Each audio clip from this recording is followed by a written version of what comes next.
Hi everyone, welcome to week 1 of our Modern Flower Patch Quilt Along. I'm Sarah Congdon and I'm really excited to be here with you. I'll be here with you over the next 5 weeks during the Quilt Along. If you haven't already, go ahead and say hi in the comments. We're really excited that you're here, so say hi to us. Let's talk a little about how the Quilt Along will work before we get started. So we have a 48 block quilt. We've divided that 48 block quilt over 4 weeks. So each week we'll have a different block or maybe a different technique, something a little new that the previous week didn't have. It averages out to about 12 blocks per week that we're stitching. And then on the 5th week, we're gonna join those blocks together and talk about joining and sashing. So if you want to, you can quilt along with us. That, like I said, averages out to about 12 blocks per week. I will tell you in the first week there are 16 blocks, but second week only has 8. So you've got plenty of time to catch up if you're trying to go at the same pace as us. Or if you just want to go a little faster or a little slower, those are perfectly fine too. No matter what you're doing, please share pictures in our group. We love to see pictures of different colors and what you guys are working on. It's really fun for everyone. So let's see, a few tools that you might want to have on hand. First is battleizer. You definitely need this. This is our batting stabilizer combination. You can get this by 5 yards or by 15 yards on the website if you don't have any. Let's see, you'll also want to have HoopSisters Mini or a pair of scissors that you can trim applique with.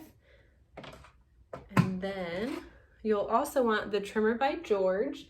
This is our acrylic ruler with the crimped metal lip on the edge. We use this to trim away backing fabric and battleizer up to the basting stitch. It kind of protects that fabric, and we'll look at this in more detail at the end of this week's video. When you're using that trimmer by George, do remember that you want to use a 60mm rotary cutter so that it can get over that metal lip just fine. What else do we need? We need some water-soluble thread, and then you also might want to have some Roxanne's Glue Based It or something like that. Let me grab some. We're not using this week, but we'll use this in following weeks that contain the flange that's done in the hoop. So I think we're good as far as items that we need. Again, share pictures of your blocks as you make them in our group. We'd love to see them. It's just so fun to see the different fabric choices that people have and how different a quilt can look just with different colors. So now we are going to move on to block 1 for week 1. We're going to stitch block 1 out together. And so first we'll go over everything that you need specifically for block 1. So the items that you'll want to have on hand for stitching block 1 are your HoopSisters Mini, a water-soluble thread, a thread for quilting that matches fabric 1, a thread for your satin stitch that matches fabric 3, a thread for your satin stitch that matches fabric 6, and then you're also going to want a thread for the corner flower embroidery. So I'm going to use yellow for that. And then I'm going to use this rust for some decorative stitching. And then I'm going to go back to yellow for a thread that contrasts fabric 6. And you can see I have the matching bobbin for yellow because that's our very last step, is sewing the feather quilting with a thread that contrasts fabric 6. So that's for your threads. If you are using the optional wool batting, which I would recommend, it does add a lot of dimension to your quilt. I have that here cut to size, and I've pressed the edges to prepare that. And then here I have fabric 1 cut according to my instructions and my fabric and thread key. Here's fabric 3, fabric 6, and then here's our backing fabric. And I also, you can see underneath all this, I have hooped some of our battleizer. And to make sure I have everything, I'm just going over our supply list from our instructions. And this has everything that you'll need on it. So now we can go to the machine and we're gonna put a water-soluble thread in the needle for step 1.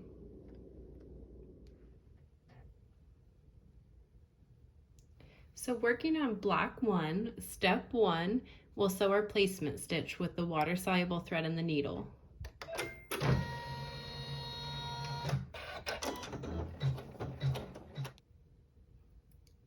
Step 2 will be for your optional wool batting. If you are not using wool batting, you can go ahead and just skip to step 3. But if you are using it, you will prepare it by pressing the edges, which I've done. Now I'm just going to place that in the placement stitches so it lines up, and using the water-soluble thread, I'll sew the tack down.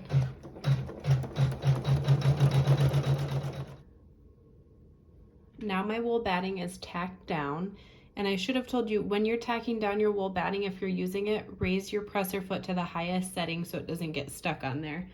But moving on to step 3, you will take fabric 1, place that over either your battleizer or your wool batting,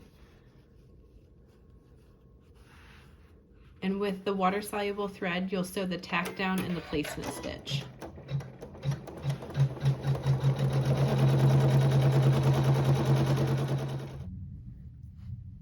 On step 4, we'll continue with water-soluble thread and the needle, and we will take fabric 6, lay it over the placement stitching, and then sew our tack down.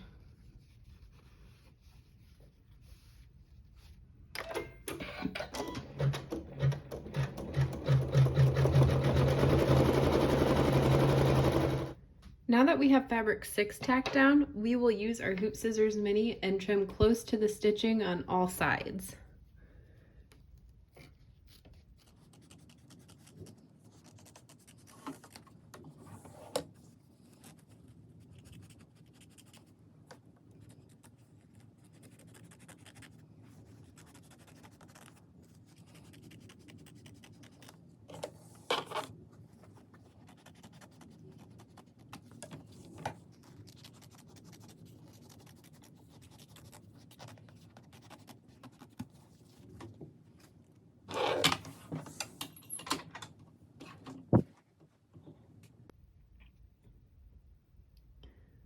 Step 5 will continue with water-soluble thread, and we will take our strip of fabric 3, lay it over the placement stitch, and sew the tack down.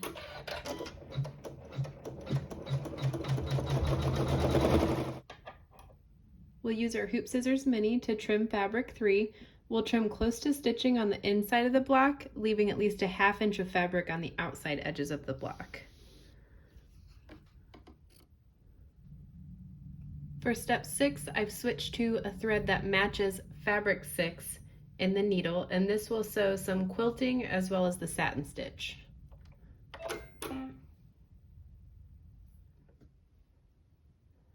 For our next step, I've placed a thread that matches fabric 3 in the needle, and it will sew the satin stitch.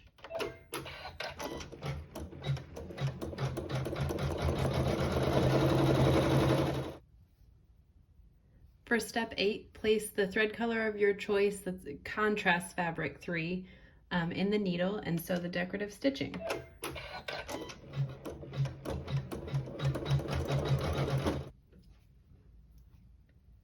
Step 9, we'll sew a flower embroidery in both of the corners, and for that I've picked a thread that matches fabric 3 just so that it contrasts my background fabric 1, and I've put that in the needle.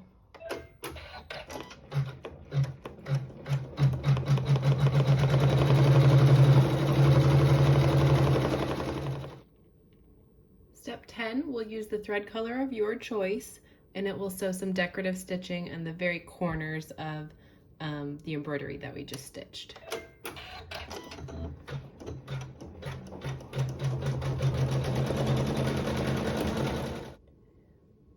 For our next step, I've placed a thread in the needle that matches fabric 1, and it will sew our quilting.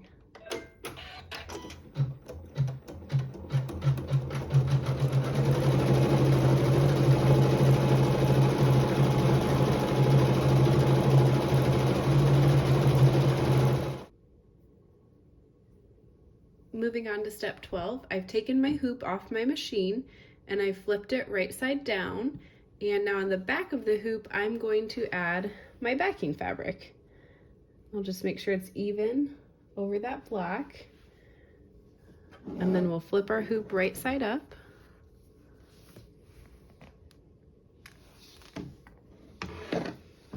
And put this back on our machine. And with a water-soluble thread and the needle, we'll sew the tack down for this.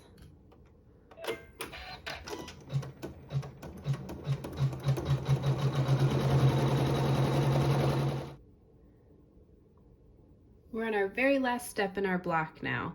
So this step is going to sew the feathered quilting over fabric 6. So I'm going to use a thread that contrasts fabric 6. I picked this yellow thread, and I'll put this in my needle as well as in the bobbin. Because I have the backing fabric on the back of the hoop, I want to make sure every step from now on I match my bobbin thread to the thread in the needle. Okay, I've got my yellow contrasting thread in the needle and the bobbin. I am also going to turn off the automatic thread cutter on my machine. And before I start stitching, I'm going to bring the bobbin thread to the top of my block. This will help avoid any nesting on the back, and it will make it look a little cleaner. So now we'll go ahead and sew our feathered quilting.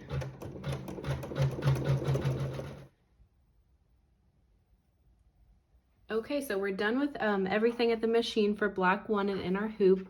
So I've removed it from the hoop, and now we can work on trimming.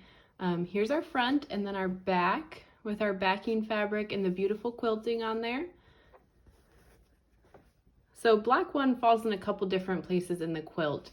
Rule of thumb for this, anywhere where block 1 meets another block, we'll remove the battleizer and the backing fabric up to the basting stitch. And then we'll trim the top layer to 1/4 inch. Anywhere where there will be binding sewn to it, we'll just trim 1/4 inch through all layers.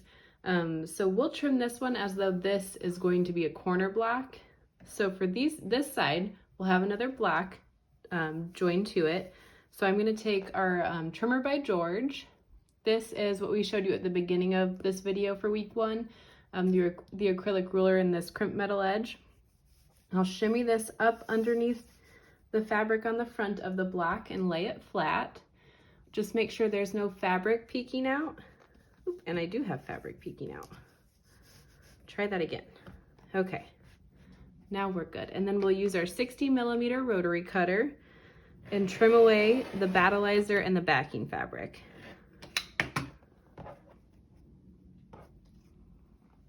Now I'm going to go ahead and do that on this side over here as well, because this side will have another block sewn to it.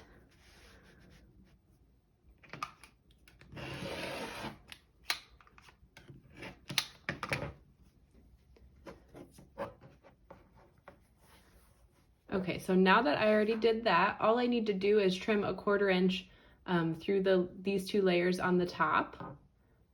1/4 inch from our basting stitch, and then I'll also trim 1/4 inch from the basting stitch on these 2 sides that will be the corner of our quilt and have binding sewn to it.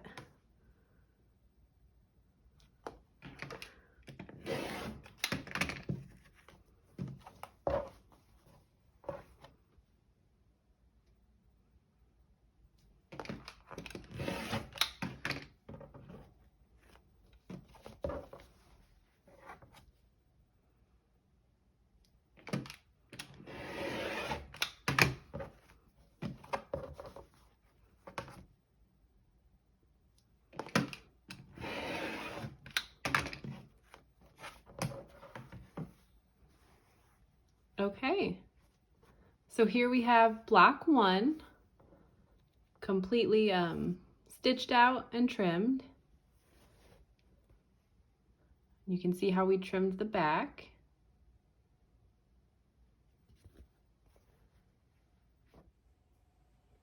Alrighty guys, again, here's block 1.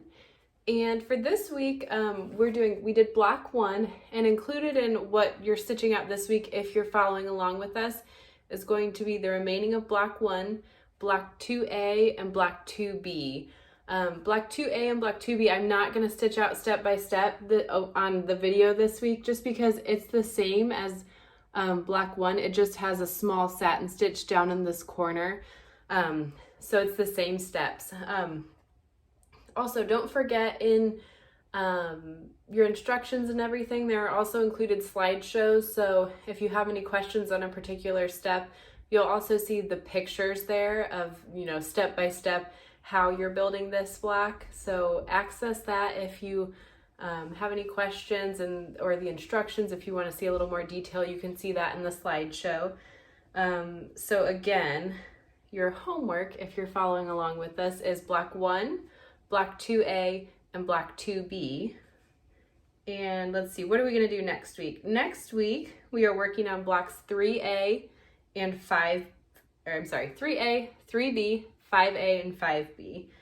So these blocks are a little bit different than block 1 and blocks 2. These have some different piecing in it, and then we're also going to do our flange and the hoop for the first time. So that's pretty fun. It's a lot easier than it sounds. So again, thanks for joining us. I hope you guys had fun on week 1, and we'll see you back here in week 2.